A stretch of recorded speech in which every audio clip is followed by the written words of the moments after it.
오늘도 주님과 겸손히 동행하시는 복된 하루가 되시기 바라겠습니다. 오늘 말씀은 베드로후서 1장 5절 말씀입니다.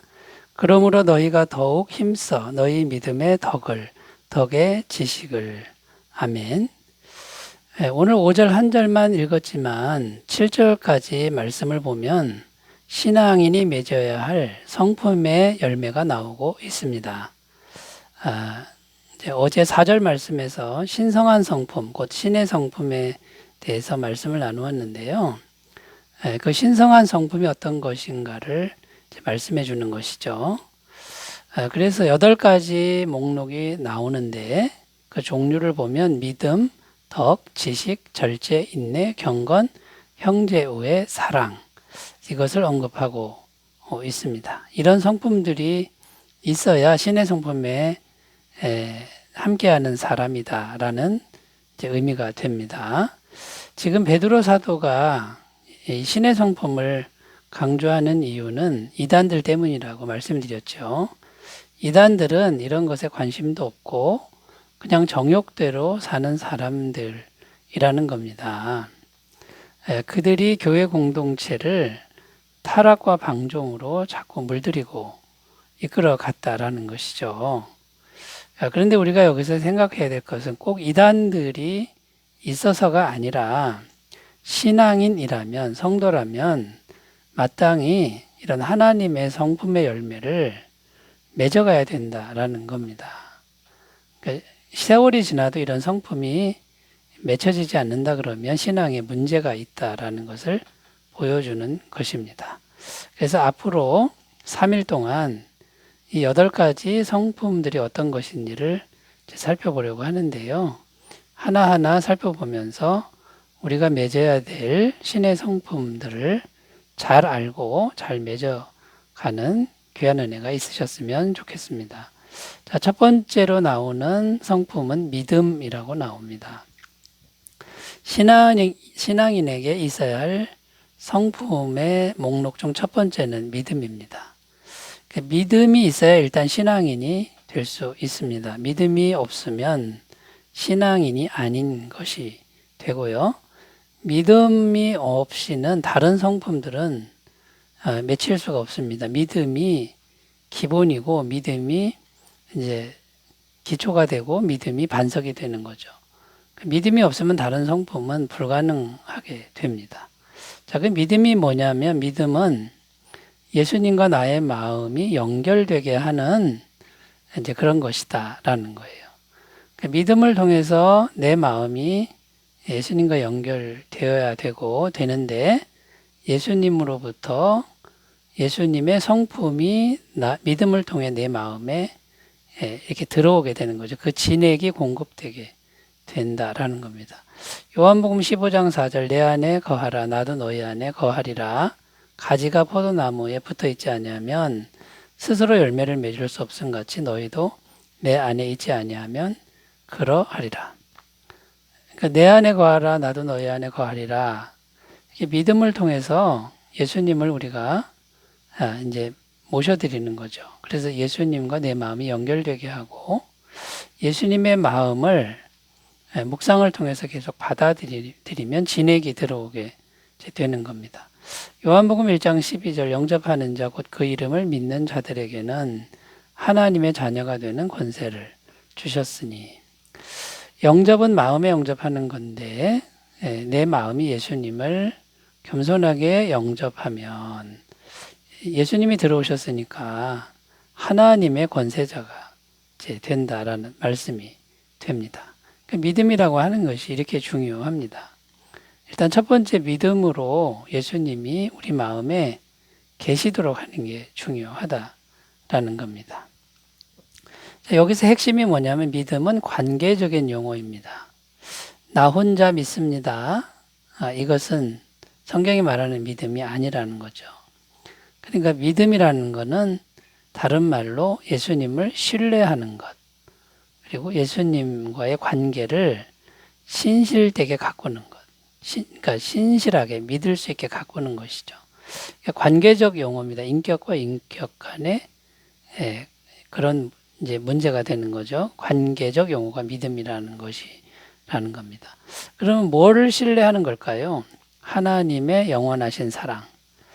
내가 죄인일지라도 그 사랑은 조금도 변함이 없는 하나님의 마음을 신뢰하는 것이고, 어떤 죄인도 구원하시는 전능하신 능력을 신뢰하는 것이다 라는 겁니다.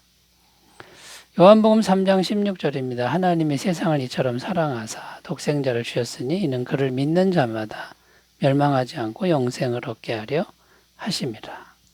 하나님이 이처럼 나를 사랑하셨다. 독생자를 주시기까지 사랑하셨다. 이것을 믿는 겁니다. 창세기 18장 14절 여호와께 능하지 못한 일이 있겠느냐. 기한이 이를 때에 내가 내게로 돌아오리니 사라에게 아들이 있으리라. 하나님께 능지 못할 일이 없다는 것을 신뢰하는 것이죠. 그러니까 여러분, 관계적 용어가 이제 믿음인데요. 항상 예수님이란 분하고 이렇게 마음을 나누는 게 중요하고요. 그러니까 이 관계적 용어 믿음은 항상 예수님과 지속적으로 교제해야 하는 그런 과제를 우리에게 주고 있습니다. 교제가 없는 관계는 죽은 관계입니다. 그러니까 믿음의 관계가 될 수 없습니다. 빌립보서 4장 6절 7절 아무것도 염려하지 말고 다만 모든 일에 기도와 간구로 너희 구할 것을 감사함으로 하나님께 아뢰라. 그리하면 모든 지각에 뛰어난 하나님의 평강이 그리스도 예수 안에서 너희 마음과 생각을 지키시리라. 모든 순간에 기도하고 간구하라. 이것은요, 받아내기 위한 게 아니라 주님과 교제하기 위한 것이죠. 자, 그래서 여러분 첫 번째 성품 믿음에 대해서 살펴봤는데, 이 믿음은 하나님과의 지속적인 교제예요. 하나님을 지속적으로 신뢰하는 것. 항상 하나님과의 관계를 맺는 첫 번째 성품인 것을 기억하시고 믿음을 잘 활용하시기 바라겠습니다. 자, 두 번째 성품의 목록 나오는데 덕이라고 나옵니다. 자, 이 덕이 뭐냐면요. 원어적인 의미는 도덕적으로 탁월하다. 이게 이제 덕의 원어의 의미입니다. 도덕적으로 도덕적인 흠이 있으면 신의 성품이 될 수 없습니다. 요즘에 대중매체에 나오는 좋지 않은 기사가 대부분 도덕적인 흠에 대한 것이죠. 도덕적인 흠이 있으면 사회적으로 매장이 됩니다. 그러니까 이건 신의 성품이 될 수 없는 것이죠. 베드로후서 3장 14절 그러므로 사랑하는 자들아 너희가 이것을 바라보나니 주 앞에서 점도 없고 흠도 없이 평강 가운데서 나타나기를 힘쓰라. 그러니까 자기 스스로 점도 없고 흠도 없는 것을 추구하는 게 이제 덕인데요. 그런데 이 덕도 이 성품이지 않습니까? 그러니까 이것도 관계적 의미로 해석을 해야 됩니다. 결국 이 덕이라고 하는 건 공동체에 선한 영향력을 끼치는 것을 의미합니다. 보통 사람을 향해서 저 사람 참 덕스럽다 이런 표현을 쓸 때 언제 씁니까? 선한 영향력을 공동체에 끼칠 때 참 덕스러운 사람이다 이렇게 표현을 합니다. 그리고 성경이 말하는 덕은 덕을 세운다 했을 때 교회 공동체를 아름답게 세워간다라는 의미가 있다라는 것이죠. 그래서 여러분 이 덕이라는 성품, 선한 영향력인데요. 이것도 관계적으로 해석을 해야 됩니다. 혼자만 노력하는 게 아니라 하나님과의 관계 또 이웃과의 관계를 덕스럽게 하는 그런 의미로 해석을 해야 된다라는 거죠. 에베소서 4장 29절 무릇 더러운 말은 너 입 밖에도 내지 말고 오직 덕을 세우는 데 소용되는 대로 선한 말을 하여 듣는 자들에게 은혜를 끼치게 하라. 자, 말을 덕스럽게 하라 이런 내용인데 말을 덕스럽게 할 때 교회의 은혜를 끼치게 된다. 교회 공동체를 세워간다. 이제 이런 의미가 됩니다. 자, 이 덕의 열매를 맺으려면 반드시 자기 부인을 훈련해야 된다라는 겁니다.